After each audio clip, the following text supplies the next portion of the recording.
Hello बच्चों। तो देखिए, आज हम फिजिक्स क्लास 12th में विद्युत आवेश एवं क्षेत्र पहले चैप्टर जो है उसको हम स्टार्ट कर रहे हैं। और ये हमारा 2026 का जो न्यू बैच है उन विद्यार्थियों के लिए है।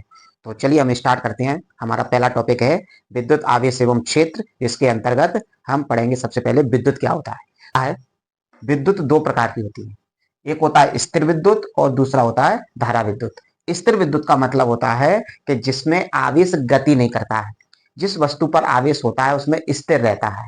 धारा विद्युत हमारा अगला चैप्टर है, अगला यूनिट है। तो धारा विद्युत का मतलब होता है जिसमें आवेश गति करता है, अर्थात इलेक्ट्रॉन गति करते हैं। तो स्थिर विद्युत क्या होता है, हम पूरे चैप्टर में पहले स्थिर विद्युत के बारे में पढ़ेंगे कि स्थिर विद्युत क्या होता है। तो स्थिर विद्युत का मतलब है कि जब दो वस्तुओं को आपस में रगड़ा जाता है, जैसे ये दो वस्तुएं दोनों को हम आपस में रगड़ेंगे, तो इनमें क्या होता है कि इनिशियली तो दोनों में अभी आवेश नहीं है, दोनों उदासीन है। लेकिन जब दोनों वस्तुओं को हम रगड़ते हैं तो एक वस्तु से इलेक्ट्रॉन दूसरी वस्तु में चले जाते हैं, जिसके कारण ये दोनों वस्तुएं आवेशित हो जाती हैं। ठीक है। तो इसी को बोलते हैं हम स्थिर विद्युत या घर्षण विद्युत। यानी सिंपल वे में यदि हम बोले कि एक वस्तु से इलेक्ट्रॉन दूसरी वस्तु में चले जाना ही हमारा स्थिर विद्युत या घर्षण विद्युत कहलाता है।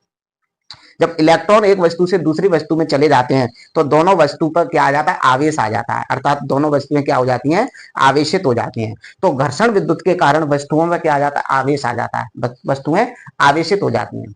अब कौन सी वस्तु पे किस प्रकार का आवेश आता है ये पता कैसे चलेगा, तो इसके लिए जिस वस्तु से इलेक्ट्रॉन निकल जाते हैं, जिस वस्तु से इलेक्ट्रॉन दूसरी वस्तु में चले जाते हैं, तो जिस वस्तु से इलेक्ट्रॉन निकल जाते हैं वो वस्तु धनावेशित हो जाती है, और जिस वस्तु में इलेक्ट्रॉन प्रवेश कर जाते हैं वो वस्तु ऋणावेशित हो जाती है। हम इसको ऐसे समझ सकते हैं, जैसे इनिशियली हर वस्तु उदासीन होती है, जिस पर जितना धन आवेश है, ये धन आवेश है, उस पर उतना ही ऋण आवेश होता है। क्या होता है, ऋण आवेश। तो अभी ये वस्तु कैसी है, उदासीन है, न्यूट्रल है।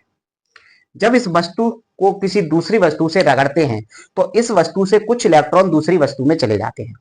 तो मान लीजिए इसमें से एक इलेक्ट्रॉन दूसरी वस्तु में चला गया, तो इस वस्तु पर धन आवेश आ जाएगा। कैसे धन आवेश आ जाएगा, क्योंकि यह आवेश इस आवेश को न्यूट्रल कर देगा, यह आवेश इस ऋण आवेश को न्यूट्रल कर देगा।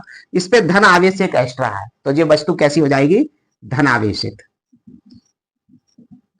और यहां से जो इलेक्ट्रॉन निकल के दूसरी वस्तु में प्रवेश किया है उसके कारण दूसरी वस्तु ऋणावेशित हो जाती है। तो कुल मिलाकर हम कह सकते हैं कि जिस वस्तु पर इलेक्ट्रॉनों की कमी होती है, अर्थात जिसमें से इलेक्ट्रॉन निकल जाते हैं, वो वस्तु धनावेशित हो जाती है, और जिस वस्तु में इलेक्ट्रॉन प्रवेश कर जाते हैं वो वस्तु ऋणावेशित हो जाती है। यहां पर क्या हो जाता है, इलेक्ट्रॉन की कमी और इधर में इलेक्ट्रॉन की अधिकता। ठीक है।